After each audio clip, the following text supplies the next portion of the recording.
Fala competidor, meu nome é Eduardo Brisda e no vídeo de hoje eu vou te mostrar as 5 perguntas principais que os juízes fazem no design do robô. E eu vou te mostrar como você pode respondê-las e melhorar o seu resultado nas competições. Preparado? Então editor, solta a vinheta.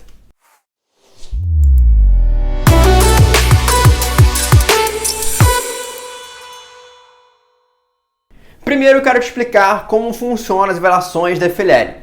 O design do robô é uma das 4 avaliações da competição. Atualmente as avaliações são as seguintes: projeto de inovação, que avalia o desenvolvimento da pesquisa científica que sua equipe cria para o torneio. Core Values, que avalia toda a interação da equipe, cooperação, trabalho em equipe e entre outros valores. Desafio do robô, que avalia o resultado prático do seu robô no tapete da competição. E por último, o design do robô, que avalia todo o aspecto teórico do seu robô, como você construiu, programou e elaborou tanto o seu robô quanto a estratégia. A avaliação do design do robô atualmente é junto com o Core Values e o projeto de inovação. No total, as avaliações duram 30 minutos. A estrutura é a seguinte: a equipe entra e tem 2 minutos para dar bom dia para os juízes e se preparar para as avaliações. Depois desses 2 minutos, a equipe irá apresentar o seu projeto de inovação, seja em formato de PowerPoint, teatro ou qualquer outra maneira de apresentação. Após a apresentação de inovação, tem uma sessão de 5 minutos de perguntas sobre o projeto de inovação. Depois do projeto de inovação, vem a apresentação do design do robô, que são mais 5 minutos, e as perguntas dos juízes sobre a apresentação do design do robô, que são mais outros 5 minutos. Em seguida, tem 3 minutos para os juízes fazerem algumas perguntas sobre o core, para conhecer um pouco mais do lado cooperativo e amigável da equipe. E por fim, tem a etapa de finalização, que costuma ser mais uma finalização mesmo, e comentários parabenizando a equipe pelas apresentações. No fluxograma, eles chamam essa finalização de feedback. A primeira vez que eu olhei, eu achei que os juízes precisariam dar uma explicação antecipada do resultado da equipe nas apresentações. Uma conversa franca e direta. E eu achava essa ideia muito boa, porque de vez em quando os juízes acabam colocando um resultado na rúbrica que não fica claro, que não dá para entender o que o levou a colocar aquele resultado. Em uma conversa direta com a equipe, o juiz poderia tirar essas dúvidas. Mas, infelizmente, a maioria dos torneios da FLL que participei optaram mesmo por fazer essa etapa de feedback como uma finalização e até momentos para complementar ainda mais as perguntas do Core Values. Então agora, vamos para as perguntas. Tá, então eu tô aqui com uma colinha das 5 perguntas que eu vou falar para você. A primeira pergunta é a seguinte: qual missão do tapete vocês acham mais desafiadora ou mais divertida? Então essa é uma das principais perguntas que eu ouço nas competições, tanto quando eu era competidor, como mentor e até mesmo como juiz. Para você que me conhece recentemente, vou falar um pouco da minha história, brevemente. Eu tenho mais de 10 anos em robótica e de competição eu participo como competidor, mentor e até como juiz desde 2015. Como competidor eu participei até 2018 e de 2018 e 2019 eu participei como mentor e 2020 e 2021 eu participei tanto como mentor como também como juiz de competição. Então eu já fui para a regional daqui do Rio, eu sou do Rio, já participei do nacional, que foi em 2020, e também participei do nacional de 2021. Inclusive em 2021 eu fui convidado para ser juiz-chefe da categoria de design, que é essa que eu estou falando para você. Então essa é uma das principais perguntas que eu ouço, tanto quando eu sou competidor, como também quando eu vejo as avaliações como mentor e juiz. E o que essa pergunta, o juiz quer que você responda quando ele faz essa pergunta? Eu, inclusive, não gosto muito dessa pergunta porque eu não acho que ela é muito direta. Normalmente, os juízes fazem essa pergunta para ver 2 coisas na sua resposta. Para saber um pouco sobre o seu projeto e saber um pouco sobre a sua interação. Projeto e interação são 2 partes da rúbrica da avaliação do design do robô. O projeto diz o seguinte: a equipe criou projetos inovadores e um plano de trabalho claro, buscando orientação conforme necessário. Então, quando o juiz pergunta qual missão do tapete você acha mais desafiadora e mais divertida, quando ele fala mais desafiadora, normalmente é a missão que demandou de você um pouco mais de inovação, que você teve que se reinventar. Então essa resposta que normalmente os juízes esperam. E também divertida porque pode ser que você goste da forma que você executou aquela missão, que você executou aquele modelo de missão, e pode ser que você considere isso inovação. Também pode ser desafiadora por quê? Porque a iteração ela verifica a sua testagem das suas missões e a qualidade que as suas missões são executadas. se você fez testagens e verificou se esse resultado seu foi constante. Então pode ter sido desafiador porque você teve que fazer várias testagens.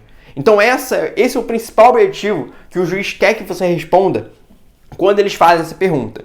E, inclusive, eu acho que muitos juízes, quando fazem essa pergunta, não têm nem ideia exatamente da importância dela. E eu não digo isso de maneira negativa, eu digo isso de maneira até meio humilde, porque nem sempre todos os juízes estão lá no nível super experiente, assim como também não tem competidores super experientes, tem todos os níveis de competidores, tanto iniciante como avançado, assim como os juízes. Tem juízes que são iniciantes ainda, estão começando agora, como também tem juízes experientes. Então isso faz parte do processo da competição, tanto com você como juiz, como também com você como competidor. Então essa é uma pergunta que vale muito a pena você entender bem como funciona para você saber como responder. E outro detalhe, por que eu não gosto muito dessa pergunta? Porque quando sou juiz, eu gosto de fazer perguntas diretas, que vão diretamente ao ponto que eu quero avaliar a equipe. Então quando eu falo desafiadora, divertida, pode ser que o competidor não entenda como inovação, não entenda como iteração. Então pode ser que a minha pergunta não seja totalmente clara e o competidor não responda da forma que eu espero que ele responda. Não responda o que eu preciso que ele responda para avaliar ele na rúbrica. Então, por exemplo, como é que eu gosto de fazer essa pergunta? Eu gosto de ser direto. Qual missão que vocês acharam mais inovadora? Qual missão que vocês fizeram a sua maior inovação?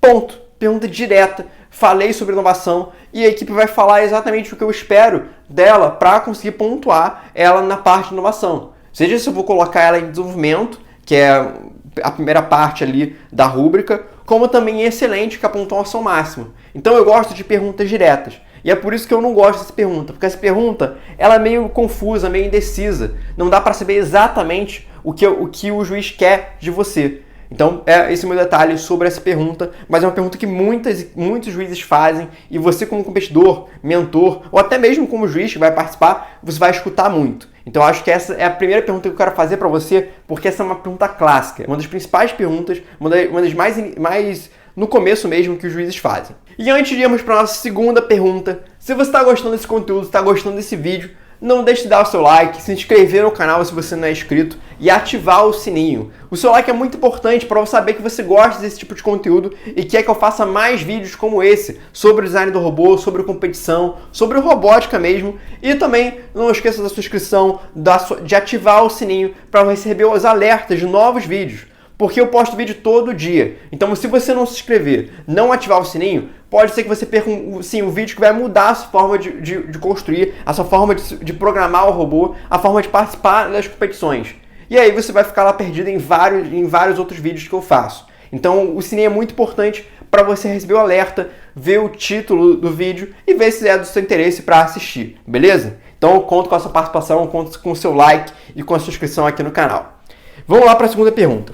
Essa segunda pergunta é uma pergunta mais direta. Ela é o seguinte: como foi o processo de criação da estratégia de vocês? Essa pergunta ela é objetiva para responder uma parte da rúbrica, que é chamada de identificação. A identificação diz o seguinte: a equipe tinha uma estratégia de missão claramente definida e explorou as habilidades de montagem e programação que precisava. Então ela quer saber como é que você criou a sua estratégia, qual o processo. Por exemplo, eu já fiz vários conteúdos no minha outra rede social, que é o Instagram, falando sobre formas como você pode fazer estratégia. Existem três principais pilares, parâmetros, por assim dizer, que você pode fazer a sua estratégia. O primeiro parâmetro é a pontuação. Você pode definir que você vai fazer, por exemplo, as missões que dão mais pontuação. Olha, eu vou focar nas missões que dão mais pontuação.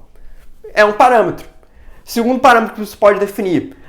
Eu quero fazer missões que são mais rápidas, são mais simples, na verdade. As missões que são mais simples, mais fáceis, mais tranquilas de executar. Pode ser que você opte por isso. Pode ser que você não seja um competidor ainda super experiente. E faz parte, cada um tem que entender o seu limite. Pode ser que você olhe aquela missão e fale, cara, é muito difícil para mim e eu não vou conseguir. Então eu prefiro focar nas missões que eu sei que eu vou conseguir, eu sei que eu vou executar e eu sei que eu vou pontuar no torneio. Então isso é uma atitude muito positiva, porque o objetivo é que você faça a pontuação. Não é que você arrisque totalmente e não execute. Não adianta você fazer as missões, por exemplo, que dão mais pontuação, que são mais difíceis, e chegar no torneio e não conseguir executar. Você tem que conseguir executar o que você se propõe a fazer. Então pode ser que você, como um competidor iniciante, opte por fazer as missões mais fáceis. Esse é um outro parâmetro. O terceiro parâmetro pode ser você executar as missões que são mais próximas da base, para você ter agilidade. Agilidade realmente na mesa e conseguir executar um maior número de missões. Porque pode ser que tenha uma missão lá longe no tapete, que você demore muito tempo para percorrer ela e fazer. Então seria interessante você focar nas missões que estão mais próximas da base, para você fazer mais missões em menos tempo. Então esses são esses 3 parâmetros que você pode fazer, exemplos, né, de parâmetros, pode ser que você tenha mais, mas esses são os 3 principais exemplos de parâmetros para você criar a sua estratégia. Então quando o juiz chega assim e pergunta: como foi o processo de criação da estratégia de vocês? Olha, eu chego assim e falo: olha, nosso processo de criação da estratégia, a gente olhou as missões, o book de missões, o manual, né, de missões, e fez o seguinte: utilizou uma técnica chamada de gráfico de esforço versus benefício, que inclusive eu já falei aqui no canal sobre o vídeo de como criar uma estratégia boa para FLL. E como é que funciona esse gráfico de esforço versus benefício? Ele é um quadradão assim, que basicamente divide a estrutura em esforço e benefício. O que quer dizer esforço e o que quer dizer benefício? O esforço é a sua dificuldade de executar aquela missão. Então isso que é esforço. Quanto esforço você precisa para executar aquela missão, para fazer aquela missão. E o benefício é a pontuação. É qual o benefício que eu tenho de fazer aquela missão? Olha, o benefício que eu tenho é que ela me dá muita pontuação, ela me dá 100 pontos. Me dá, sei lá, 1/5 de todo o tapete. É um bom benefício. Esforço pode ser também: olha, essa missão está próxima da base, então eu não vou ter muito esforço. Ou essa missão é fácil de executar, eu não vou ter muito esforço para criar uma garra, para botar isso no meu robô. Então esse gráfico de esforço versus benefício, ele avalia as missões em relação a esses 2 aspectos, que é o esforço e o benefício. E aí você pode avaliar: olha, eu vi que essas missões, elas têm pouquíssimo esforço, mas têm um alto benefício. Então eu vou focar nessas. Por quê? Porque elas são fáceis de executar, estão próximas da base e me dão muita pontuação. Então são essas missões que eu vou focar. Depois disso, eu fui para as outras que também dão uma boa pontuação, mas tem um esforço razoável para executar, razoável para fazer. Então, se você falar isso, eu entendi a forma como você fez a sua estratégia. Eu entendi que você definiu a sua estratégia a partir de 2 princípios, que é esforço e benefício. Benefício é a pontuação e esforço é a questão de proximidade e facilidade de fazer. Então essa é a segunda pergunta e é assim que você precisa responder. É você explicar como é que você desenvolveu a sua estratégia. Como é que você escolheu aquelas missões? Por que você não escolheu uma outra? Por que você colocou aquelas missões naquela ordem? Então é legal você falar isso. E também você não precisa desenvolver tudo. Olha, a gente fez a missão X, depois a Y, depois a Z. Você não precisa falar a ordem. Só precisa explicar o porquê você escolheu essa ordem. Olha, eu escolhi essa ordem porque essas missões estão próximas uma da outra. Pronto. Expliquei como é que eu fiz essa escolha das missões X, Y e Z naquela ordem. Ok? Então essa aqui é a forma que você pode responder a segunda pergunta. A terceira pergunta é o seguinte: como funciona a organização da equipe para fazer os trabalhos para a competição? Para fazer tanto o robô, a pesquisa científica e o Core Values. Essa pergunta, ela avalia 2 coisas principais da avaliação. Ela vê a questão de identificação e comunicação. A identificação eu já comentei com vocês, que é a questão da estratégia, de uma estratégia bem definida, mas ela também avalia a questão de explorar as habilidades de montagem e programação. Ela fala o seguinte: todos os membros da equipe aprenderam habilidades em montagem de programação. Essa é uma das partes da rúbrica. Então ela vai avaliar se você conseguiu se organizar e fazer com que todos aprendam sobre o seu projeto do robô. E a outra é a comunicação. A explicação da equipe sobre o processo de design do robô foi adequada e mostrou como todos os membros estiveram envolvidos. Então essa avalia como todos estiverem envolvidos. Então nessa parte que ele fala sobre a organização, ele quer saber como é que vocês se organizaram para conseguir montar o robô, para conseguir programar, para fazer a apresentação do robô, todos esses detalhes. Então, até para criar a estratégia. Como é que vocês se organizaram para criar a estratégia? Por exemplo, tem equipes que gostam de fazer rodízio. Então, uma semana você vai do robô, outra semana você faz a pesquisa, outra semana você faz o core, depois você volta para o robô, volta para a pesquisa, volta para o core e por assim vai. Então, tem equipes que fazem um rodízio. É um estilo de organização. Se você me explicar isso, olha, a gente faz um rodízio e com esse rodízio, cada um vai entender um pouquinho sobre cada área do projeto. Tanto robô, quanto pesquisa e core. Então, por conta desse rodízio, todo mundo entende do robô, já que todo mundo acaba indo, de alguma hora, pro projeto do robô. Então, se você me explicar isso, eu entendi como é que foi essa organização. Mas pode ser, por exemplo, que você faz o seguinte, olha, a gente não faz o rodízio, mas a gente tem alguns membros que ficam principalmente no robô, outros principalmente na pesquisa e outros principalmente no core. Mas a gente sempre tem reuniões semanais que a gente conversa sobre tudo, tanto robô, pesquisa e core, para atualizar todo mundo. E também você pode fazer o seguinte, olha, a gente utiliza um software que é até muito comum e que muitas equipes estão utilizando, que é o Trello. O Trello é um aplicativo, um software para a organização de tarefas.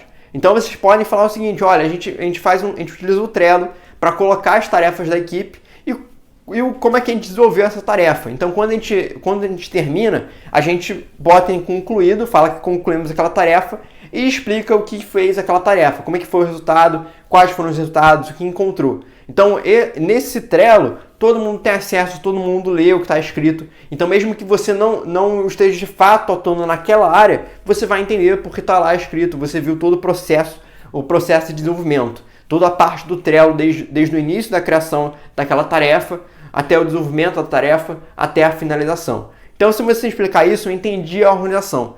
E aí, vou entender também que todos os membros aprenderam sobre construção e programação e entendi como todos os membros estiveram envolvidos, ok? E outro detalhe, antes de continuar falando sobre essa terceira pergunta, eu estou falando aqui sugestões, estou falando aqui dicas de resposta, dicas de estrutura. Se você, por exemplo, não utiliza Trello, não vai falar que você utiliza Trello. Se você não utilizou um gráfico de esforço versus benefício, não fala que você utilizou um gráfico de esforço versus benefício.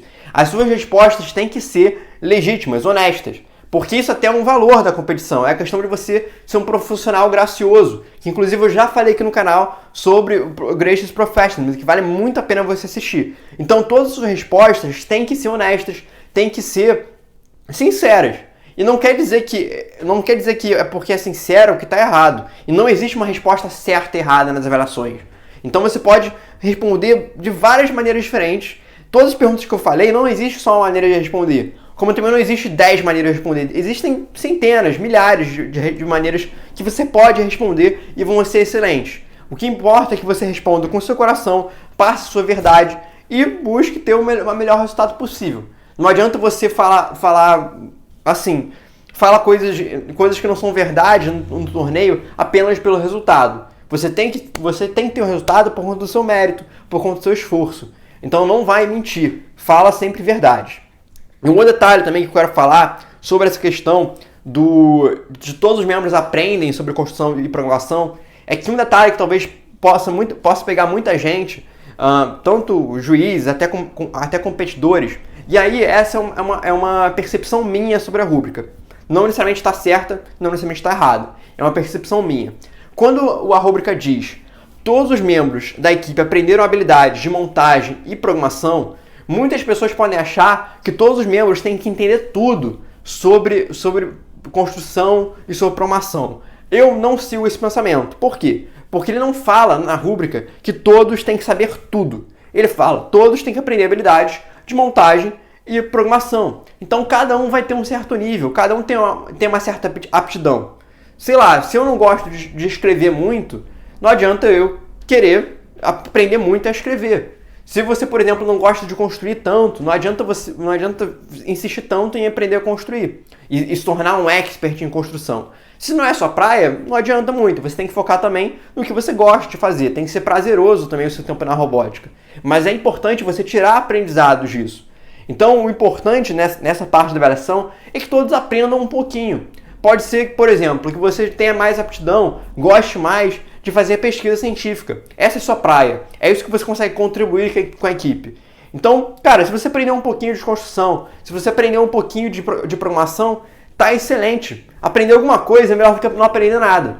E a mesma coisa com construção e programação. Inclusive, eu acho que o robô tem que aprender sobre pesquisa. Eu acho que pesquisa é a única... Pesquisa e core. Talvez o robô é a única área que tem que saber de tudo. Robô acho que tem que saber de tudo, porque pesquisa é importante também você entender. Pode ser que você não execute lá tudo, porque tem os membros de pesquisa que podem desenvolver, mas é importante você entender sobre a sua pesquisa, ajudar no desenvolvimento, na solução, na problemática. Então eu acho que todos, na parte da pesquisa, tem que participar. Então nessa avaliação, é isso que eu quero falar. Não necessariamente todos têm que aprender tudo. O importante é que todos aprendam alguma coisa, cada um no seu nível. Vão ter alguns que vão aprender mais, vão ser experts em programação, outros vão ser experts em construção, outros vão estar ali no meio termo, aprenderam alguma coisa de programação, aprenderam alguma coisa de construção, ou outros que aprenderam um pouquinho de programação, um pouquinho de construção, está no início ainda. Então é importante que todos aprendam alguma coisa e não necessariamente que todos estejam nivelados. Essa é a minha interpretação sobre essa regra. Se está certa ou não cabe a mim falar. E a quarta pergunta, eu meio que também já respondi ela, que é a seguinte: como vocês se organizam para que todos aprendam sobre o robô na equipe? Eu comentei sobre isso com você na pergunta 3. Então pode ser que o juiz também faça uma pergunta direta. A pergunta 3, ela pode ir tanto para a questão de identificação, como também para a questão de comunicação. E a pergunta 4, ela é específica para identificação, específica para falar sobre a questão de todos os membros aprenderem sobre programação e construção. Então você pode desenvolver o que eu comentei, de você falar talvez do Trello, se você utiliza Trello, se você utiliza diário de bordo, por exemplo, tem muita gente que utiliza um diário de bordo. O que é um diário de bordo? O diário de bordo é basicamente um caderninho, por exemplo, uma planilha do Excel, no Word, que as pessoas colocam o que elas fizeram no dia de treino. Então é legal por quê? Porque, por exemplo, vamos supor que eu, Brisda, não fui na segunda, mas o meu colega foi na segunda. Eu, quando for na terça, e meu colega não for, por exemplo, eu vou saber o que ele fez na segunda. E eu posso continuar de onde ele parou, ou eu pelo menos vou saber o que ele fez. E aí eu vou estar inteirado sobre como é que tá o robô, como é que tá a pesquisa, como é que tá o core. Então isso também é muito legal. Tem muita gente que utiliza diário de bordo para, de uma certa forma, mostrar todo o desenvolvimento do robô, desde a criação da estratégia, até a construção das garras, até a programação, até a criação da apresentação. Então isso é muito, muito legal, porque mostra todo o processo da equipe. Então você pode explicar isso, da questão, olha, a gente tem um diário de bordo, a gente utiliza isso para conseguir se organizar e saber o que cada um está executando em cada dia. Além disso, a gente divide as tarefas a partir de uma certa aptidão. Se vocês, por exemplo, se você é de uma equipe que não faz rodízio, você pode falar, olha, a gente faz tarefas de acordo com a aptidão. Então tem alguns que gostam mais do robô, tem alguns que gostam mais da pesquisa, tem alguns que gostam mais do core, mas toda semana, por exemplo, a gente faz um encontro presencial ou virtual e a gente atualiza a equipe sobre como é que foi a semana, como cada um fez as tarefas, para que todo mundo esteja inteirado de uma certa forma como está a equipe. Então, isso você fala se for verdade. Se não for verdade, também não fala. Pode ser, por exemplo, que você tenha um grupo no WhatsApp, no Telegram, uma outra plataforma ali, e você se atualiza uma parte daquele grupo. Também é uma outra maneira. O importante é você falar como vocês se comunicam. É muito improvável que cada área seja totalmente excluída de uma da outra. Em algum momento vocês devem conversar um com o outro, vocês devem trocar ideias. Então é essa parte, esse momento que vocês trocam ideias, que é importante vocês comentarem para os juízes. Porque nesse momento de troca de ideias, eu acho muito improvável que vocês também não falem sobre o que vocês fizeram na semana. Vocês provavelmente vão falar. Ou vai ter um outro colega ali de robô, que quando vocês estão trocando ideia, e você fala sobre o robô, está apresentando ali uma pessoa de pesquisa. Também, pessoas de pesquisa, na presença de um membro de robô, pode ser que tenha um outro membro de pesquisa, você fica falando sobre a pesquisa. Então, de uma certa forma, todo mundo escuta a conversa. Então, é isso que é importante você falar para o juiz, para que ele saiba como é que todos estão inteirados sobre o processo de organização de vocês, sobre o processo de aprendizado, ok? E agora, a gente vai para a quinta pergunta. Mas se você está gostando desse vídeo, é muito importante o seu like. O YouTube está priorizando muito o like. E essa maneira que eu tenho de conseguir cada vez mais expandir os meus conteúdos aqui no YouTube. Cada vez que eu cresço o canal, cada vez cresce mais a nossa comunidade de robóticos. E cada vez eu consigo criar conteúdos melhores para você, ok? Então o seu like é muito importante e também a inscrição. E qualquer dica de conteúdo, olha, Brisda, eu gostaria de aprender sobre tal assunto. Comenta aqui, deixa um comentário. vários vídeos aqui do canal só acontecem por conta de sugestões de você. Então isso que é muito legal. Eu sou o criador de conteúdo, mas você também pode ser. Me dá aí uma sugestão, coloca nos comentários que eu vou fazer, beleza? E agora nós vamos para a nossa quinta e última pergunta. E a quinta pergunta é o seguinte: quais aspectos do robô de vocês levam a eficácia do seu robô no tapete da competição? Essa pergunta, ela fala diretamente, e é diretamente mesmo, é assim, certeiro. Criação. Essa é uma das partes da rubrica de avaliação que diz o seguinte: a equipe desenvolveu uma solução eficaz de robô e de código que combina com a sua estratégia de missão. Então, essa parte da rúbrica, ela quer ver o que vocês fizeram no robô para que vocês consigam executar aquela missão que vocês se propuseram no início. Olha, eu vou fazer missão X, Y e Z. Que aspectos do robô de vocês, seja de construção, seja de programação, fazem com que vocês consigam realmente fazer aquela missão, executar aquela missão, concluir ela. Então, pode dizer, por exemplo, que vocês fizeram um código, uma programação de seguidor de linha. E seguidor de linha dá precisão para o robô de vocês andam ali na linha do tapete e chegam até a missão. A partir dali, uma garra cai ou vocês batem na estrutura e executam a missão. Aí você mostrou uma solução eficaz de vocês. Olha, um aspecto foi o seguidor de linha. Então isso também é muito legal de você falar. Outro detalhe também muito importante, nessa parte de criação, tem muitos competidores que eles tentam explicar tintim por tintim de como é que eles fizeram a programação. Então, por exemplo, seguidor de linha, ele explica, olha, esse bloco aqui é referência, esse bloco aqui é proporcional, esse bloco aqui é integral, esse bloco aqui ele soma, ele divide, ele multiplica. Não é isso que importa muito na hora de você explicar para o juiz. Até porque tem vezes que o juiz pode não ter conhecimento de programação. Se você, por exemplo, chegar para mim e falar sobre isso, eu vou entender o que você está falando.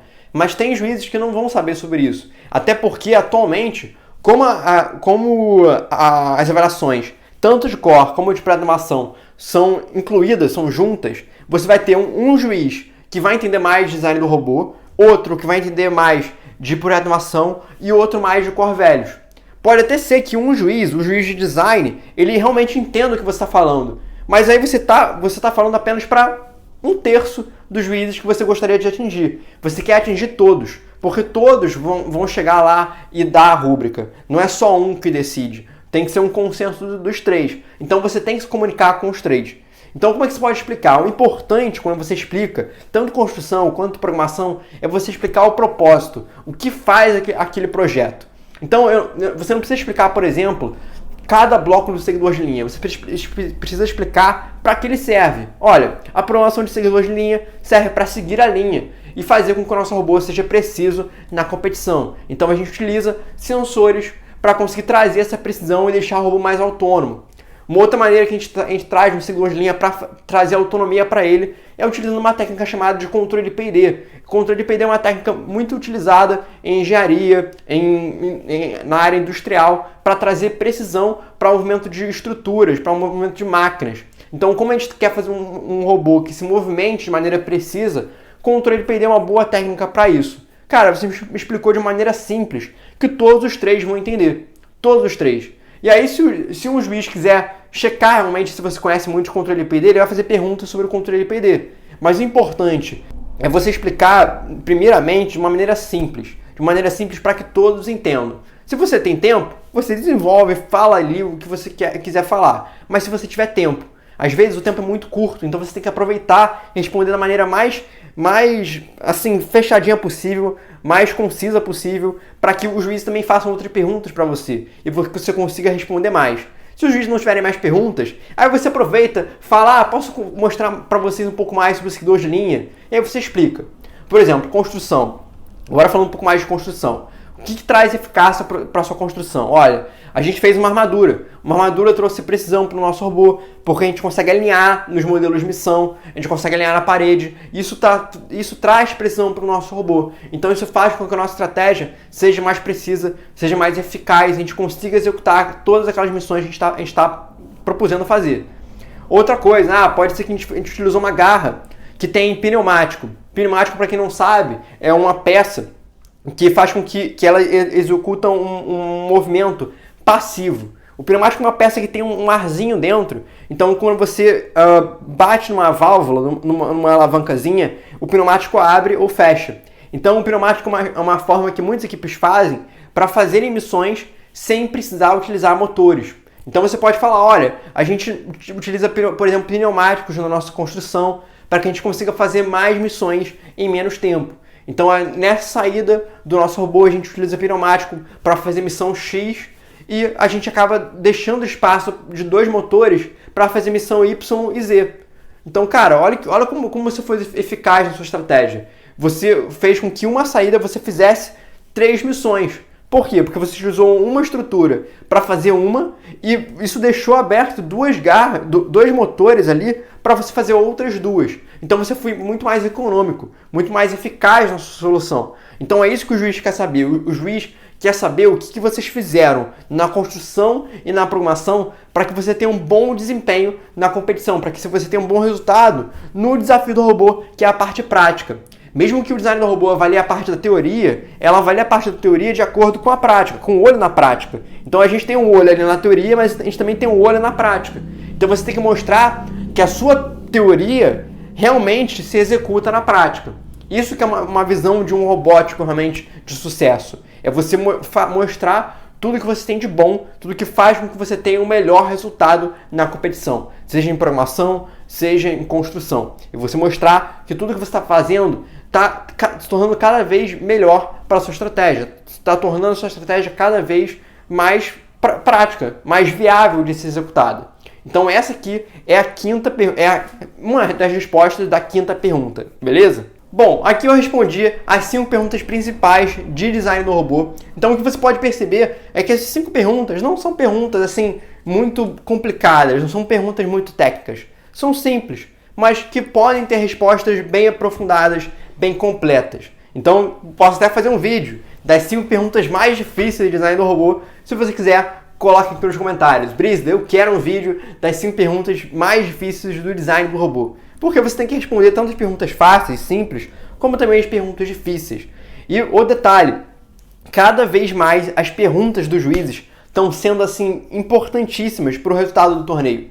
No regional, pode ser que você consiga ter um bom desempenho, passar para a próxima etapa, sem necessariamente depender das perguntas. Mas no nacional, que os competidores estão assim, muito afiados na apresentação, são os detalhes, são pequenos detalhes que fazem alguém vencer uma avaliação e que faz com que você não esteja no pódio.